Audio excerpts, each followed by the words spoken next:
for me, it has been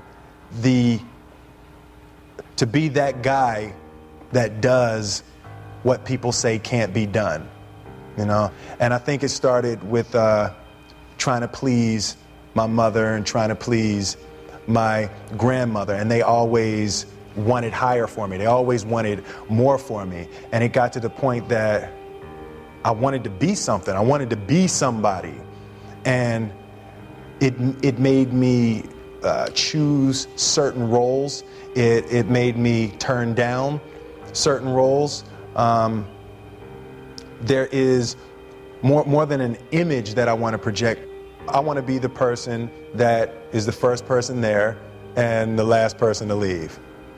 That's who I want to be, because I think that the road to success is through commitment and through the strength to drive through that commitment when it gets hard. And it is going to get hard, and you're going to want to quit sometimes, but it'll be colored by who you are and more who you want to be. I definitely found that wanting to be an actor stems from wanting to be somebody.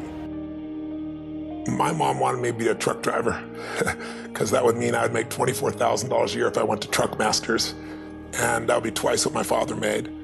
And she thought that would happen, but something inside of me said, I don't want to drive a truck. There's something else that matters more to me, and I decided I was not going to go for money instead of passion. And the rewards have been pretty amazingly better than being a truck driver. It's not bad being a truck driver, it's just not what I was after. And I look back, and one of the things that helped me was my original teacher, Jim Rohn, who was a personal development speaker I went to hear when I was 17. He said something the first time I heard him, and he said, you know, it's really simple. If you want life to change, you got to change. If you want life to be better, you've got to get better. It's the only way it happens. And luck will show up for people and it'll leave them. But if you're constantly improving who you are and what you give, game over. See if you can find some ways to multiply your value to the marketplace. And he said your income will immediately start to change. See, if you go through life holding back, and most of us do, most of us, if we ask ourselves, have we done all we can do? Most of us will have to answer, no, we haven't. We've been holding back. We have ideas that we don't act on, things we want to do. We're afraid to take chances. We go through life trying to seek security and not coming outside of our comfort zone. And we take most of our stuff with us to the grave. Up until then, I was hoping that the economy would change. I was hoping that my company would change. I was hoping that my paycheck would change. I was hoping that circumstances outside would change. And then here's what I found out. It isn't going to change. So then my question was, if it isn't going to change, how will my life ever change? And here's what my teacher taught me. When you change, everything will change for you. And I'm saying that the fact that you're still here, that you're still breathing, you've got some more work. And you owe it to yourself. You owe it to yourself. So when you get up in the morning, that you can look yourself in the face and say, hey, I'm living my life on my terms. Change your question, change your life. When it comes to planning your life, I want to get you to learn to ask 3 questions now. The question you want to ask yourself is, what do I want? What's my outcome? What's my result? The word RPM, the first one, is to get you focused on the target. The target is not the activity. The activity can change. It's what's the result I'm after. If you know exactly what it is you really want, what you desire, what you're really after, clarity is power. The more clear you are and specifically what you want, the faster your brain can get you there. But if you're generally saying things like, what do I want? Well, I want more money. Fine, here's $1, get out of here. Whether you get the outcome or not, whether you get that result, will be based first, do you have clarity? And the second thing is, whether you got enough emotional juice to keep going after it when things don't work out. Did you achieve the outcome? Yeah, when you're that general, you think you're not getting your goal, you are. The way you language your goal, the way you think about it, you're receiving it. I want to feel a bit better. I want to lose some weight. Fine, you lost a pound, you're done. When you get better, everything will get better for you. And That's where I picked up that phrase, for things to change, you've got to change. You don't have to change the marketplace. You don't have to change the marketing plan. You don't have to change the economy. You don't have to change countries. You don't have to change circumstances out there. All you've got to do is look within and see if you can change yourself for the better. And as you change, things will start to change for you. What's the result I'm after? What's the ultimate result? What do I want out of this week, out of this thing, out of my business, out of my life, for my body? Don't concern yourself too much with how you're going to achieve your goal. Leave that completely to a power greater than yourself. All you have to do is know where you're going. The answers will come to you of their own accord. Here's my best advice. Welcome all experiences. You never know which one is going to turn everything on. Are there going to be some moments when you want to give up?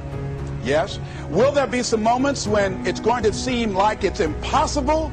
The pain that you're experiencing, the disappointment that you're experiencing, that you're going to say it's not worth it? Yes, that's going to be right there for you. It's going to be in your face, telling you to go back.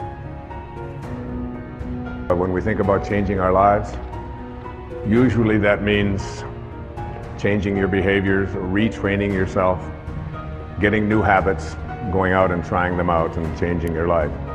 This is about changing your thoughts, and then your life will change. Change your thoughts, change your life. Benjamin Disraeli said, nothing can resist a human will that will stake its existence on its purpose. Shortly put, I'll do it or die. Know that all you have to do is hold your goal before you. Everything else will take care of itself. And I can tell you that it doesn't make any difference what age you are, whether you're a teenager watching this, or whether you're someone in your 60s, 70s, 80s, or anywhere along the way, you can make that change. Every thought, every feeling, every emotion you experience in this lifetime is shaped by beliefs and values. All of your life is controlled by decisions you make. Decisions about what to believe, decisions about what to feel, decisions about what to do. And most of us are on automatic pilot, letting the world trigger us instead of taking back control of our life. And when you do that, just think of it this way. Anything you want to change. You want to change your body. You want to change your career, your business, your relationship. What to do requires the right strategy. If you want to lose weight and keep it off, you can't obviously just throw your pendulum and go on some silly diet. You got to know the things that are going to give you lasting results. So we teach those strategies. But some people even know what to do, but they don't do it. And why are we able to get people to do it, to follow through? Because 80% of success in anything, my friends, is psychology, and 20% is the mechanics. What that means is there's how to do stuff and there's why to do stuff. How to do it is not that complex. And if you really learn from somebody who knows those refined distinctions, they can show you those tipping points, those things you can do where in the least amount of time you get the biggest result. As you look at yourself as a business operator, as you look at yourself as an entrepreneur, as you look at yourself as a person that want to make a mark with your life, that want to leave a legacy, you've got to be hungry. It's better to be prepared for an opportunity and not have one than to have an opportunity and not be prepared. You want to find people who master that, because success leaves clues. And that's the same thing I'm suggesting to you. Whatever area that you want to go in it's finances, in business, insurance industry, whatever area that you're interested in, find the people who are mastering that and follow their example. Watch your relationships. They're nourishing relationships and they're toxic relationships. Nourishing relationships, they bring the best out of you. They inspire you. Toxic relationships, they drain you. People that are hungry are willing to do the things today others won't do in order to have the things tomorrow others won't have. People that are hungry believe, always strive to get on top in life because it's the bottom that's overcrowded. People that are hungry know if you want to be successful, you must be willing to do the things today others won't do in order to have the things tomorrow others won't have. If you do what is easy, your life will be hard. Complain, point at your circumstances, give up your power, blame the government, blame the economy. If you do what is easy, your life will be hard. But if you do what is hard, your life will be easy. It's hard to make a radical change in your behavior. It's hard to take ownership. It's hard to swallow the bitter pill that wherever you find yourself, at some point in time, you made an appointment to be there. That's hard. That's hard. If you do what is easy, your life will be hard. If you do what is hard, your life will be easy.